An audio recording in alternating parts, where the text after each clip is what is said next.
right? Okay. Why is it Riboni and not Reboni? And you might think, well, it's in Greek and they didn't know how to write it. They didn't write it, and that's a possibility. Second question is, how do they pronounce Greek, right? That's Right. not so simple either. That also changed over time.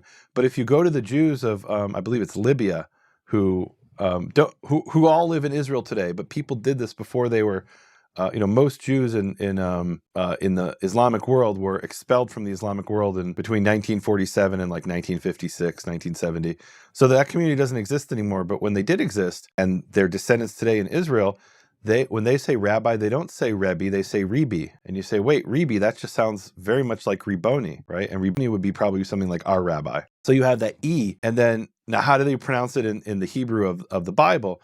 Well, the word rabbi doesn't appear in the Old Testament, but you have a cognate word, meaning a similar word in Aramaic, and it's the word Rav, which is where we get Rabbi, rabbi, right? So you have three different possible syllable or vowels for the first syllable: A, E, and E.